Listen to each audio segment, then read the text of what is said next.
Subscribe कीजिए logics point channel को और बेल आइकन पर क्लिक कीजिए सबसे पहले वीडियो देखने के लिए। Hello friends, welcome to Logics Point. और आपको मैं इस वीडियो में बोट एंड स्ट्रीम के कुछ इंपॉर्टेंट क्वेश्चनों की शॉर्ट ट्रिक काफ़ी इजी तरीके से बताऊंगा। तो चलिए सवाल देखते हैं। एक नाव धारा के विपरीत दिशा में 25 किलोमीटर की दूरी तय करने तथा धारा की दिशा में 39 किलोमीटर आने में कुल 8 घंटे का समय लेती है, जबकि इस नाव को धारा के विपरीत 30 किलोमीटर जाने तथा धारा की दिशा में 52 किलोमीटर आने में कुल समय 8 घंटे लगते हैं। तो शांत जल में नाव की चाल निकालनी है इसमें। अब देखिए, सवालों करने से पहले मैं आपको थोड़ी बेसिक नॉलेज बता देता हूँ इसके बारे में। अब देखिए, मान लीजिए ये नदी है, इसमें कि ये पानी बह रहा है और इसमें ये नाव है। तो नाव की जो चाल है हम x मान लेते हैं, आप कुछ भी मान सकते हैं, u मान सकते हैं। और जो धारा की चाल है, पानी की चाल, वो हम y मान लेते हैं। देखिए ये इधर को बह रही है, हम मान लेते हैं कि ये इधर को बह रही है। तो इसमें इधर को बहने की जो चाल है इसकी धारा की, वो y है और नाव की चाल x है। नाव इधर को भी चल सकती है, इधर को भी चल सकती है, मतलब कि धारा की दिशा में भी चल सकती है, धारा के विपरीत दिशा में भी चल सकती है। अब ये जो ज़मीन होगी उसके सापेक्ष नाव की चाल कितनी हो जाएगी? अगर धारा की दिशा में नाव चल रही है तो x प्लस वाई, ठीक है। अगर ये विपरीत दिशा में चल रही है तो x माइनस वाई, तो चाल घट जाएगी। धारा की चाल नाव की चाल में से घट जाएगी। तो आपको ये ध्यान में रखना है। कहने का मतलब आपको मैं, देखिए आप नोट कर लीजिए, मैं लिख देता हूँ यहाँ पर।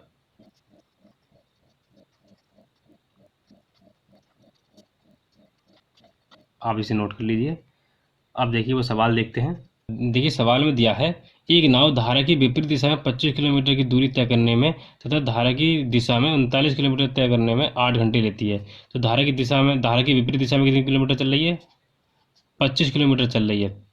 तो 25 किलोमीटर धारा के विपरीत दिशा में चल रही है। तो हम 25 किलोमीटर धारा के विपरीत दिशा में जो समय निकालेंगे, तो कैसे निकालेंगे? समय बराबर दूरी बटे चाल से। तो चाल क्या होती है? x minus y. अब आगे है 39 किलोमीटर प्लस 39 किलोमीटर धारा की दिशा में चलती है। धारा की दिशा में चाल कितनी होती है? x प्लस वाई, मैंने आपको पहले बता रखा है। अब जो समय हो गया धारा की विपरीत दिशा में और प्लस धारा की दिशा में जो समय है वो कितना है? 8 घंटे दे रखा है। तो समय बराबर दूरी बटे चाल से हमें निकाल लिया था। अब अगली कंडीशन दे रखी है, जबकि इस नाव को धारा के विपरीत दिशा में 30 किलोमीटर जाने में, अगली कंडीशन में 30 किलोमीटर दे रखा है बटे एक्स माइनस वाई। उसी तरीके से करेंगे एक्स माइनस वाई। और धारा की दिशा में दे रखा है 52 kilometre upon x plus y equal to 10 hours. तो ये इक्वेशन, दो इक्वेशन बन गई। अब देखिए यहाँ पर इसे और इसे ऐड करने के बाद 8 आवर्स आना है और यहाँ पर 10 आवर्स आना है। तो देखिए हम इसका आंसर वैल्यू पुट करके निकालेंगे। तो हम x माइनस और x प्लस वाई की जगह वैल्यू पुट करेंगे। तो x माइनस वाई की जगह हम क्या रखें, जो मतलब कि पूरी बार डिवाइड हो जाए। तो 25 किससे डिवाइड हो रहा है? 5 से। तो 25 से नीचे संख्या 5 ये इससे डिवाइड हो रहा है और फिर एक 25 से। तो 25 से डिवाइड करेंगे तो फिर 25 हो जाएगा, हमें तो 8 लाना है। तो हम किससे डिवाइड करेंगे? 5 से। तो इसकी वैल्यू हम लिख देते हैं 5। अब इसकी वैल्यू 5 रखेंगे तो इसके पूरे का वैल्यू कितनी आ जाएगी? 5 पंजे 25, 5 ही आएगा। इस पूरे की वैल्यू 5 आएगी। और 8 लाने के लिए यहाँ पर कितना आना चाहिए? 5 प्लस 3, तो यहाँ पर 3 आना चाहिए। तो 3 लाने के लिए यहाँ पर हम x प्लस वाई की जगह रखेंगे 13। तो यहाँ पर इसकी जगह क्या आएगा? सॉरी 13। तो 13 थिया 39, तो 5 प्लस 3 8। अब देखिए 5 और 3 आ गया इसमें, तो 5 3 8 हो गया। अब देखिए ये वाली वैल्यू 5 और ये वाले 13 इसमें सेटिस्फाइड हो रही हैं या नहीं, पहले हम देख लेते हैं। अगर सेटिस्फाइड होंगी तो हम, तो यही वाली वैल्यू इसकी सही होंगी। तो x माइनस वाई की जगह 5 रखेंगे, 5 6 30, ये 6 आ गया। यहाँ पर रखेंगे 13, इसकी जगह 13 रखेंगे, 13 चौका 52, तो ये 4 आ गया। तो 6 प्लस 4 10। तो ये वैल्यू सेटिस्फाइड हो गई, मतलब कि 5 और 13 ही इसकी सही वैल्यू थी। अब देखिए हमने शुरुआत यहाँ से करी थी 5 से, हम शुरुआत यहाँ से भी कर सकते हैं। 39 से छोटी संख्या कौन सी होगी? जो जिससे 39 डिवाइड होगा 13 होगी और 3 होगा। तो 3 अगर हम रखेंगे तो यहाँ पर 13 आ जाएगा, तो वो गलत होगा। तो केवल हम क्या रखेंगे? यहाँ पर 13 रखेंगे। तो इससे भी शुरुआत कर सकते हैं, इससे भी शुरुआत कर सकते हैं। तो देखिए सभी सवाल ऐसे आते हैं। अब ये मत सोचिए कि आप तो केवल ऐसे ही सवाल दे रहे हैं जिसमें कि हम शॉर्ट तरीके से कर सकते हैं। आप CGL का पेपर उठा के देखिए, सभी में ऐसा होता है, बस हमारा ध्यान नहीं जाता इस चीज़ पर। तो CGL में ऐसे ही थोड़ा लॉजिक लगाने वाले सवाल देते हैं, तो जो इजी तरीके से हो जाते हैं। अब देखिए x माइनस वाई की वैल्यू कितनी आ गई? 5, और x प्लस वाई की वैल्यू कितनी आ गई? 13। अब देखिए यहाँ तक तो हमने शॉर्ट तरीके से कर दिया था, अगर शॉर्ट तरीके से कर दिया था। आगे भी हम देखिए डायरेक्ट करने के लिए अगर x की वैल्यू निकालनी है तो इन दोनों को जोड़ने के बाद हम 2 से डिवाइड कर देंगे। तो 13 और 5 18, 18/9, 18/2, 9 इसका आंसर हो जाएगा। अगर y की वैल्यू निकालनी है तो इन दोनों को डिफरेंस करने के बाद उसे 2 से डिवाइड कर देंगे, वही आंसर हो जाएगा।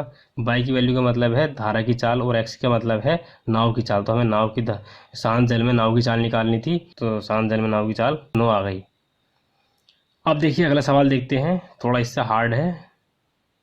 देखिए सवाल आपके सामने ये है, एक नाव धारा के विपरीत 12 किलोमीटर जाने और धारा की दिशा में 18 किलोमीटर आने में कुल 3 घंटे का समय लेती है, जबकि इस नाव को धारा के विपरीत 36 किलोमीटर जाने तथा धारा की दिशा में 24 किलोमीटर आने में 6.5 घंटे का समय लगता है।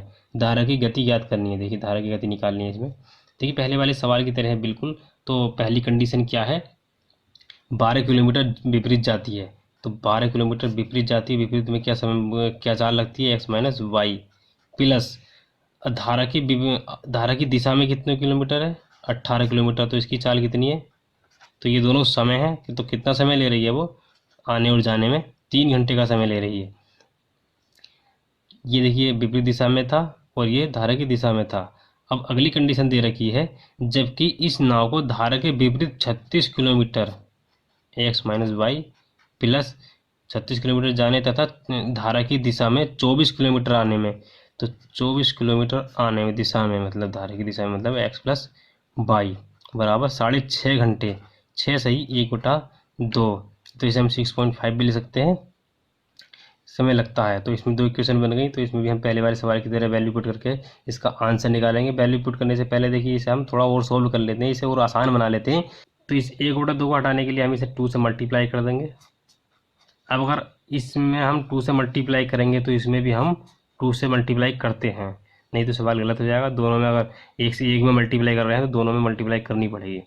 तो 2 से मल्टीप्लाई करने के बाद हम इस जो इक्वेशन आएंगी हम वो लिख लेते हैं। तो ये पहली इक्वेशन ये वाली इक्वेशन आ जाएगी 12 दूनी 24 बटे x माइनस वाई प्लस 18 दूनी 36 बटे x प्लस वाई बराबर 6। अब ये वाली इक्वेशन आ जाएगी 36 दूनी 72 बटे x माइनस वाई प्लस 24 दूनी 48 बटे x plus y equal to 13। तो ये इक्वेशन आ गई। देखिए यहाँ पर अब और आसान हो गया सवाल पहले से। अगर आप यहाँ पर भी सोच सकते थे, वैसे अगर पॉइंट में आपको यहाँ पे थोड़ा सोचना पड़ेगा, लेकिन और आसान करने के लिए हमने ये करा था। अब देखिए हम इसे वैल्यू पुट करेंगे।